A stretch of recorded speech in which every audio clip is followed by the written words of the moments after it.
What better way to show your port pride than the Keyport Football Alumni Association? And the Keensburg Alumni Association presenting the Keyport Red Raiders versus the Kingsburg Titans Alumni Football Game 2018. Ooh, when? And where? Okay, on Saturday, June 16th at 4:05 p.m. at Kingsburg High School, the pads will go on again to keep the rivalry alive. It's a chance for alumni to play the game they love one more time. The KFAA's yearly goals provide financial support to Keyport American Youth Football, Keyport High School Football, and also our annual scholarships to deserving seniors from KHS. And it builds the bond between the two communities through volunteer, mentoring, and social activities. Exactly. Please come out and support the Keyport High School alumni football team for this great event. Tickets are $10 as of May 14th at the Board of Education office, Broad Street, Keyport, New Jersey. Any t-shirts available? Yes, t-shirts too. Your support helps the KFAA achieve those annual goals to support the youth in our community. Need more information? Email keyportalumni@gmail.com. Or you can find us on Facebook, Instagram, and Twitter.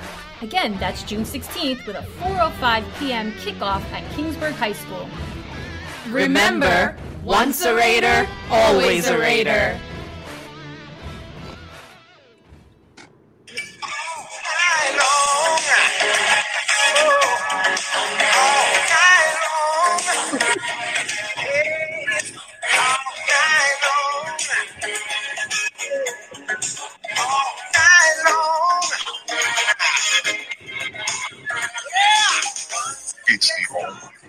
Wrestling Podcast.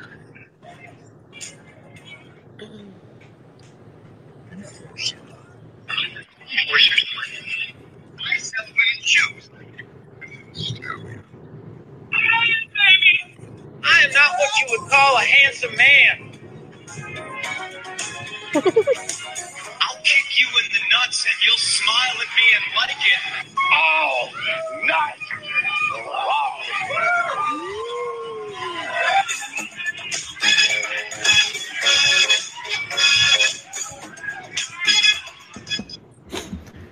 Welcome to another edition of the All Night Long Wrestling Podcast. We are your host. He is the Stallion. I am the Enforcer. And we are back with a very, very special guest. Braving what seems to be the storm of the century, we would like to welcome Solo Darling to the All Night Long Wrestling Podcast.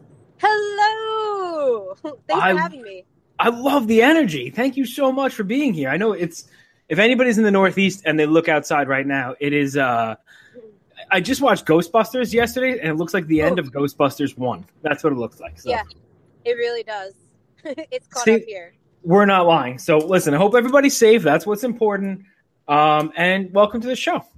So before anything, I want to get something out of the way. We do this with we've interviewed a bunch of people, and my record in this is like 0-21. 22, but that's fine. I'm sorry, what? 22, but that's fine. Oh, in 22, fine. Yeah. I would like to ask you, before anything, Bret Hart or Shawn Michaels? Bret Hart. Yes! We have broken the streak, Joe. Are we sure about that, Solo? Do you want to rethink that for a second, or are you? No, she doesn't want to rethink it, Joe. She said answered Bret kind Hart. of quickly, so I just want to make sure she's cool with that. I mean, that answer. We could always change it later on before the interview ends if you want to. Look, like all the love to Shawn Michaels, but Bret Hart. Sorry.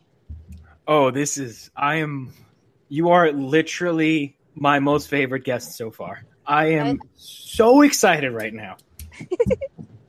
Okay, so now that's out of the way, Joe. Do you want to, is there anything you want to say?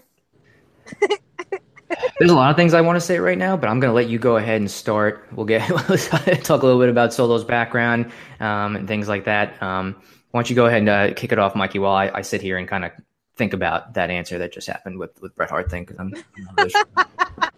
Sure. I mean, do you want to talk about how Bret Hart won the Intercontinental? No, you know what? Let's not do a whole Bret Hart podcast. God knows I could. This isn't the time. Not the time. You're right. It's not the time. We have a very special guest who's taken time out of her day to join us here on the All Night Long Wrestling Podcast. So, Women of Honor veteran, Impact veteran, Solo Darling. Thank you for taking your time. Oh, hello. You're cutting in and out a little bit. Storm. Uh-oh. Is that on my end, Joe? Is it my fault? No, I think it's probably my fault. No, it's probably Hurricane whatever its name is out there that's happening right now. So these things happen. But no, I mean, I guess so. What, Michael, you thinking? We just talked about, I guess, Solo.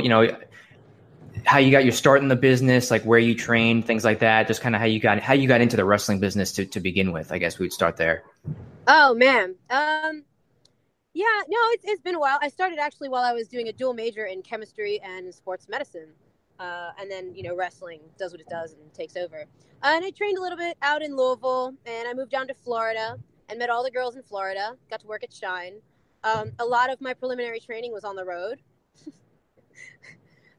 And I found House of Truth eventually, and it's one of my favorite schools. And I currently train at the Wrestle Factory with Chikara. I got to work out too because I've worked with Women of Honor. It's awesome there, so I've gotten to train at the dojo at Ring of Honor. And so those would be my top 3 there I've trained at. So you were born in the Bronx, correct? Yeah, technically Long Island. I don't depend. New Yorkers get a little sensitive, but I was raised in the Bronx. Yes. Get out of here! Where in Long Island were you born? West Islip. That's awesome. That's about Our Lady Peace, maybe? Something like that. One of those churches, or one of those hospitals near the church. That's about 10 minutes Catholic. from Joe. I should know all those things. That's about 10 minutes from Joe and about 20 minutes from me. So talking to a fellow Long Islander, that's awesome. Oh, I do love it out there. I frequent. Well, it's listen, it's a little expensive and taxes are a little high, but we'd love to have you out here. That's all I'm saying. So how did you go?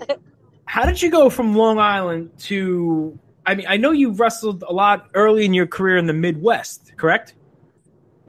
Yeah. So when I was in school, I actually moved up to Boston. So I went from New York to Boston. Moved out to Louisville, Kentucky for a while, and also, went to school there to complete my second degree. And then trained at OVW for a while, and then bounced quickly. Went to Florida, where I met Lexi Fife and like all the girls that do Shine and Shimmer. I met a lot of the Shimmer girls there, and they all helped me. They, we all would just work out, and then I would learn before shows and learn at the Shack. When Lexi Fife has like a wrestling ring. It's really awesome. So we could train there and stuff. That's awesome. It seems like in a situation like that, there's no pressure. You kind of learn at your own leisure. You said you bounced pretty quick from OVW. Any reason? Just you weren't feeling it, or? Not for me. Just not for me. It was very early in my career, and it's not what I was looking for out of wrestling.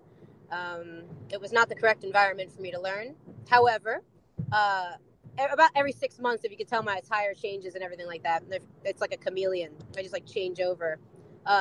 So I would say in the last year or two has been a real spurt. Towards the end of the squirrel's life as we know it currently, once LuFisto cut my tail off, I was able to embody the bee or the wasp, which gives me a lot more freedom with the things that I originally set out and had goals to do. But I crafted the squirrel really for a specific reason. Which eventually gave me less wiggle room to do all the fun things I do now.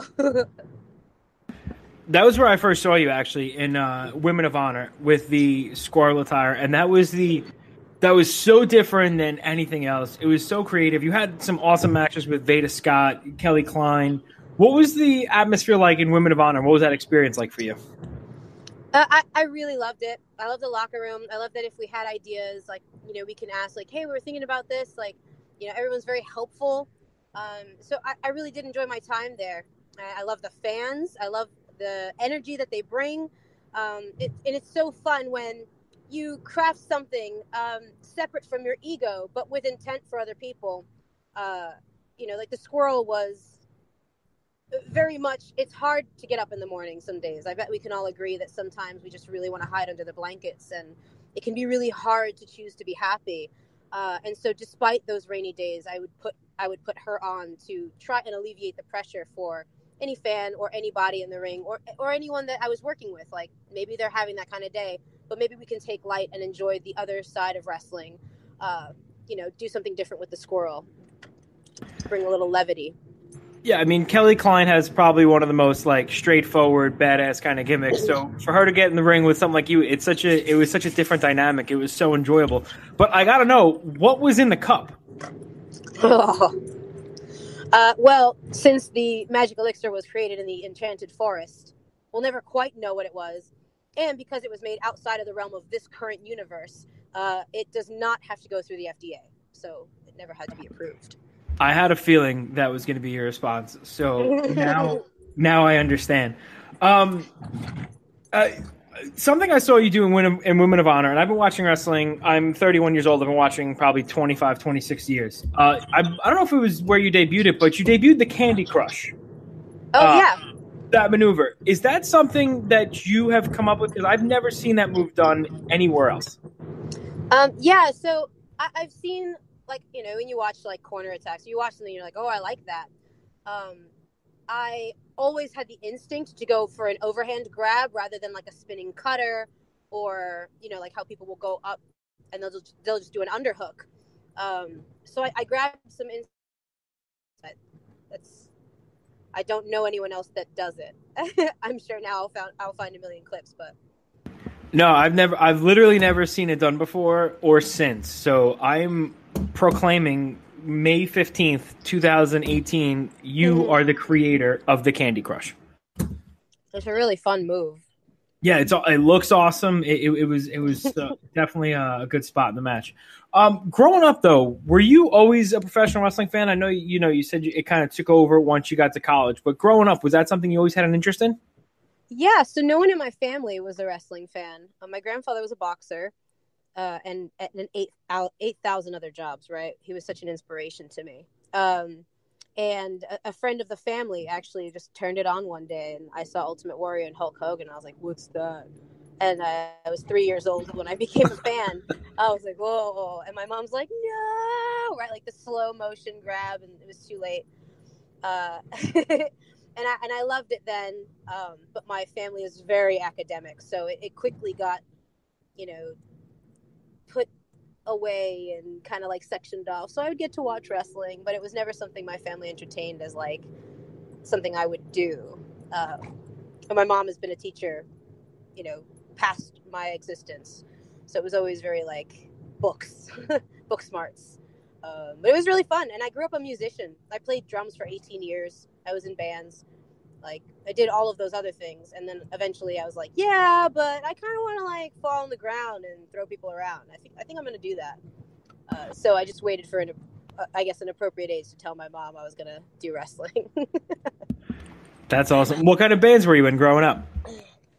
Punk, psychobilly, any kind of this rock mixed with like soul. I love Black Flag and Minor Threat and Misfits and X-Ray Specs, and I love all 50s music, so I would try and like combine that sound with punk sounds and like see what I would get, even though there's a million bands that already do that.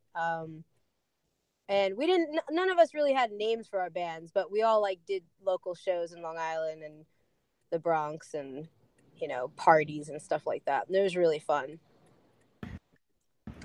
There's a strong chance that's a case that I've been to one of your shows. So are you into like Tiger Army, Coffin Cats, stuff like that?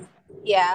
And then as I grew up, it was, I really liked the Black Keys, and Dan Arbach's one of my favorite artists. And so I kind of just like started to blend it. R.L. Burnside. So I started to blend a little more of that soul into it. And now I'm learning the ukulele. So we'll see where that goes.